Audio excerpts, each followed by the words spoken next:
Yeah. Here's one from a brother. It seems of late everything is deemed as a ministry. What qualifies as a ministry? Oh, that's a great question. I do think you can have kind of vocabulary creep where it's a way of kind of sanctifying something and making it sound godly. This ministry, that ministry.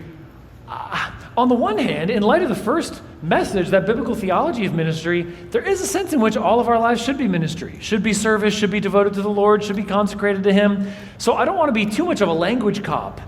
On the one hand, I don't really care. Yeah, I want to be careful about trying to claim like territory or honor by what we call things. But on the other hand, it kind of reflects Paul's teaching that all of life is a reasonable worship and service to the Lord. Earlier, I think it was really helpful when you clarified that for brothers or sisters or brothers who are not aspiring to the office of elders, to kind of aim for the qualifications of deacon. Yeah. Specifically for like sisters or brothers who are pursuing biblical counseling, missions, any other guides, biblically speaking, in terms of qualifications. How good of a teacher should they be? Anything like that from Scripture? Yeah, that's a good question. I think you could articulate a principle from the qualification of deacons, which is in 1 Timothy 3:10, and let them also be tested first, then let them serve as deacons if they prove themselves blameless. Being tested in a given area before being appointed in a formal way is just number one, it's kind of common sense. But also here, that's what Paul says about deacons. I do think that principle is transferable to other areas of service. So if you want to be a missionary, you should be doing a lot of evangelism here among people you know. Ideally, you should demonstrate a kind of cross-cultural capacity to be able to relate to people from different cultures and cross those type of barriers that you'd have to be doing in a big way if that's your job. Getting on an airplane and getting a visa or something does not make you an evangelist if you're not one here. So I think that general principle of taking initiative in a given area, proving yourself in a given area, and it's hard because sometimes you might have a gift or a talent that isn't being as recognized or nurtured. That could be a genuine frustration in terms of being a member of different churches. I'm sure our own church does not do this perfectly. But yeah, that principle of being willing to submit to that process of being testing. I think we're right on the cusp of sending out a couple of new missionary couples, and I think they've both been exemplary and patient in demonstrating those capacities. Discipleship, evangelism, all kinds of stuff, and especially with internationals. They've taken a lot of initiative and have shown over years that's really an area of gifting. How would you encourage new pastors to lead existing elders who have more of a CEO board member mentality in eldership instead of a shepherd leader, to either transition off as elders or develop and participate in right? Yeah, it's an excellent question, and I can think of brothers who have inherited a situation like that, where there's just more of a businessy CEO, trustee type culture in the eldership. A couple of encouragements. One would be simply to teach on the nature of eldership, the qualifications, the job description. Go to those biblical passages. Books like Jeremy Rennie's book, Church Elders, do a good job of summarizing all that. That's in a little 9Marks series. So you could have the whole elders read that. You could even have different brothers teach through different sections of it. I've seen some situations where men who were currently serving as elders got exposed to the qualifications, the job description, and then said, "Oh, wait a minute. I'm not sure that is me. I'm not sure I want to be that. I'll happily serve as a deacon. I'll serve in other areas." They actually graciously bowed out. So that's possible. That's kind of an ideal circumstance. So teaching is one, and just teaching within the eldership as part of your meetings, or giving assigned reading, doing it chapter by chapter, that kind of thing. Another would be just shifting the character of the meetings more toward shepherding. So praying for members one by one, getting spiritual updates and caring for them one by one, focusing more on teaching and theological development and those kind of things. It'll help shepherd and grow the existing elders, and again, might have a clarifying effect with men who might not necessarily belong in the office. There was a third thing I was going to say, but for the sake of time, we'll move on.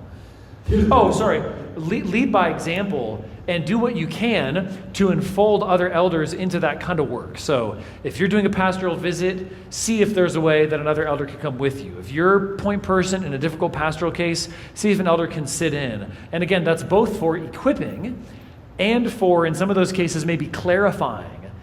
I think you want to be careful there could be a temptation, especially if you're a real devoted shepherd, to just kind of do it all yourself. But you actually want to slow down enough to bring the other elders in, both for equipping and for clarifying the role. Here's a good question.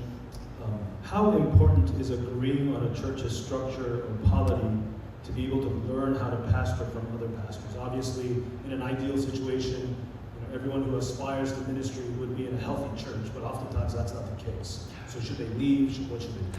That's a great question. I do think the more you aspire to do this as your job and kind of shift the direction of your life, the more important it would be to try to have at least a season in a church where you're in full agreement about how a church should be structured, what the leadership is, how authority works, how baptism works, things like that. I mean, I have great appreciation and respect for all kinds of Presbyterian pastors, Bible church pastors, people who disagree with me on key things that I just love this aspect of their ministry and I've benefited from this and this has shaped me. But it would not make sense for me to train for ministry under them because I won't wind up pastoring a church that's part of their network or denomination. You also need this sort of practical pipeline toward, are there practical areas of service? So it's not just a question of learning, it's also the practical question of, is this actually a pipeline toward a practical area of service? That's a bigger question. What is CHBC's process for raising up new elders? Sure, good question. I think the fundamental answer is that we're just trying to equip and encourage and watch. That's the basic answer. In other words, we're putting out all the stuff to equip the church. We're trying to set the pace and set the culture. We're trying to watch who are men who are taking initiative in these areas, who seem to be doing spiritual good to others, who are very involved and engaged in the church, and who seem to be just blessing others. It could be through things like core seminar teaching or small group leadership, but it doesn't have to be. It just might be a brother who seems to have a fruitful ministry in other people's lives, who's hospitable, who's having people over. So basically, model, teach, equip, and watch. We in a sense, it's not a program, it's kind of the whole culture of the church that we're hoping will feed into raising up men who want others. And then it's a little bit more responsive. Once we start to see a brother who seems to be demonstrating that, we'll kind of take a closer look, have some conversations. And one more that I have, and then we could open it up for just any pressing questions that would be helpful to everyone. How should members, as a church, we want to be helpful to these brothers and sisters who aspire to ministry?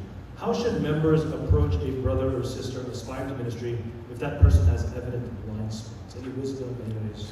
It's a good question. I mean, I think my basic stance is Proverbs 27. It's either 5 or 6. Hang on a second. Rather, it's both. Proverbs 27, 5 and 6. Better is open rebuke than hidden love. Faithful are the wounds of a friend. Profuse are the kisses of an enemy. There's obviously discretion, discernment, what kind of thing you would say, depending on how well you know them and so on. But I think it's far better for an aspiring pastor to get some free and frank feedback.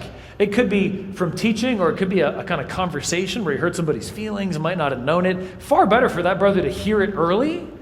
Far better for then to see how he responds. You learn a whole lot. You could serve him, you could serve the church by being the person who has the courage to say, hey, wait a minute, did you know that when you said this, this happened? And were you really aware of that? If he responds humbly, that's a great sign.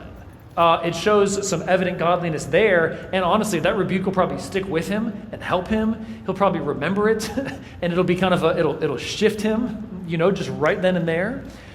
So it's probably a net positive in so many ways. And if he responds poorly, well, that's really useful data too, because then we're really having a I think even frankly, just responding poorly to one rebuke is a significant sort of tick against a brother.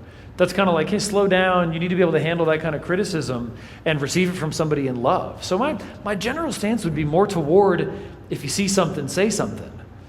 Because that's part of how the whole body helps refine each other, regardless of ministry aspiration or not. So I would say let her rip.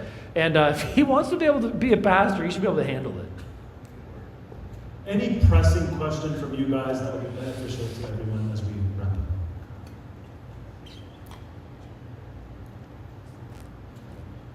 It doesn't have to be pressing, it just has to be brief. Over here. We have a mic. Yeah, good question. So I'm getting ready, I'm currently getting ready to go pastor and plant overseas contacts in Japan. And once I was talking to a sporting church, and the pastor said, hey, we're not going to support you unless you start with 51% indigenous pastoral leadership. And I'm like, there's not really any Christian political pastors in Japan. So I've talked to pastors in Japan, missionaries in Japan who face those same kind of pressures that you kind of hastily lay on hands. What advice would you have for like raising up elders in that context without being hasty, but also recognizing the one? Yeah, well, I think so. The question is, how in a new work, especially in a new context with very few believers, how do you have indigenous leadership raised up from within? Yeah, don't be hasty in the laying on of hands. You want to avoid any kind of financial pressure toward that whatsoever. So you don't need them supporting you. Good riddance. See ya. Patience and prayer. I mean, the place you intend to go is such hard spiritual soil. I would just expect it to take a long time. You're going to face all kinds of pressures, just even in your own desire for the help and your own desire to see the work flourish, to kind of overlook things that might really be disqualifying character issues or issues that would just say, wait another year, 2, 3. I would just expect it to be a really stretching and challenging pressure. It could be one of the main challenges of your ministry in the first decade. Expect it to be a long-term challenge. Pray, of course, that God would give abundantly. But I mean, that challenge of raising up indigenous leadership in a missions context, it's a long-term issue. You want to be patient. You want partners who will understand and not put any kind of pressure on you to fudge, who will see those qualifications, who will trust your judgment, who will even be asking you hard questions. Are you sure they're ready? Are thinking about many of our supported workers in different types of contexts, it is often a long time. Thank you. There's another question, couple up. Name, church. Tanner Keene, and I just moved, so we were serving. So I was just curious if I don't know if you came across this or thought about it when you were writing the book. Just kind of like what the origin of like the calling language is. Like how new is that? Where does that come from? That's a good question. It has long Reformed roots. So, I mean, it's in the Presbyterian Book of Church Order. I forget if it's in any Reformation confessional documents. I think it is. I'm pretty sure it is. So, I mean, it has a long pedigree in the Reformation. And I assume they're getting it from analogy with prophetic and apostolic calling. So they're just treating that as a biblical precedent, right? So before you were in the womb, I called you. That's both Jeremiah and Paul. So I think they're just treating those scriptures a little bit differently than I would. They're seeing it as a more direct precedent for how God operates with pastors. I'm seeing those as more extraordinary offices, more direct divine intervention, not setting up a standing pattern. So yeah, in a historical theology, and Mark Dever gives me a hard time about this because he's such a conservative-minded church history guy. Everybody has always talked that way. It doesn't seem to have caused too many car crashes. We're okay. We're fine. We can keep using it. I'm kind of like, well, the Bible doesn't talk that way, and I see those kind of problems. And yeah, the way it's used in traditional Reformed circles, external call, internal call, all that type of thing, I mean basically the same thing. I just prefer not to use the word. But yeah, it has a long Reformed pedigree. Well, brothers and sisters, thank you so much for coming and participating today. I hope this workshop was helpful for you.